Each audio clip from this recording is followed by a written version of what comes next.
So there's a big elephant in the church room. Very few want to talk about it on Sunday, and it's not really a discussion in life groups.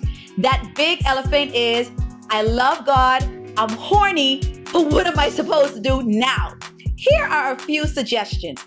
First, accept that sex is a great thing, and everything created by God is awesome. Because how many of y'all know, as a single believers, we have some desires. You know how Psalm 37:4 says, delight yourself in the Lord and He'll give you the desires of your heart. So that's a promise, that's a given. But in the meantime, a lot of times we as unmarried believers have to be careful not to turn our desires into a care, where we become so consumed with our desires that our desires have us. That our desires have us waking up every day, wondering why, wondering when, wondering where. At that moment, your desire has become a care. So this is telling us that as singles, we want to accommodate oneself to the opinions, desires, and interests of others, in this case, of God. So opinions, so as unmarried believers, it's like, what does God think about this? Even when it comes to who we choose to date or go out with. What does God think about this person? When I pray about a guy, a lot of times I say, God, show me his heart. Yeah. And God will show you.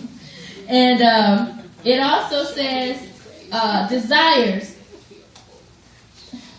Okay, Shine, you 17, and I know you heard it already. Anyway, on school or something. Okay, y'all know my testimony. 35. I'm yet holding on. Amen. Amen. Amen. Saving myself and my husband. Amen. But y'all, it's something about turning 30 that those desires go out of control.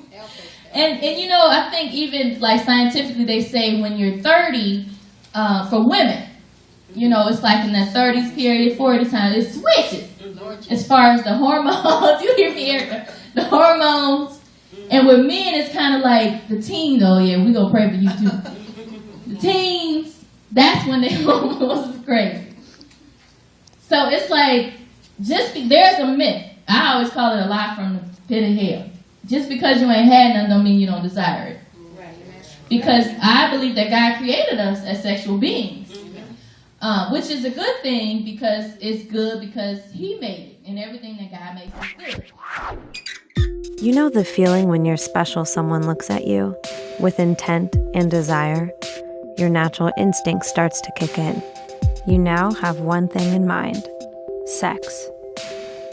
There are 4 phases to the sexual response cycle: excitement, plateau, orgasm, resolution.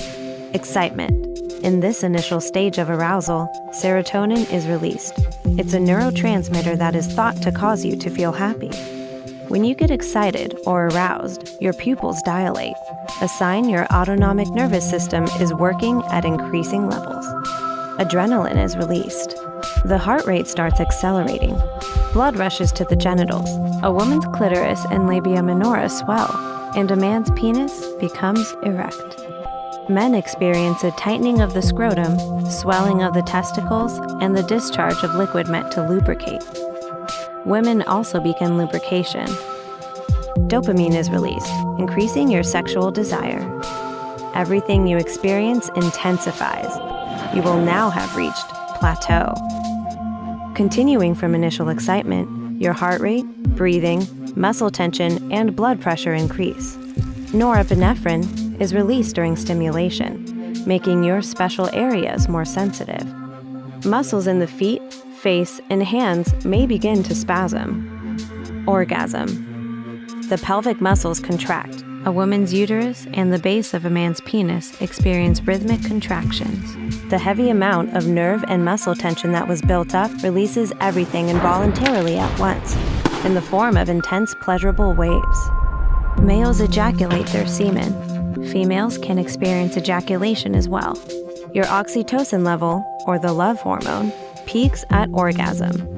It's what researchers argue possibly builds trust and closeness between partners. Resolution. Sexual arousal usually decreases. The contraction and swelling subside. Some women may be able to return to orgasm phase, but men go into the refractory period, a time where they can't reach the orgasm phase yet. So men, just wait it out. And then do it again and again.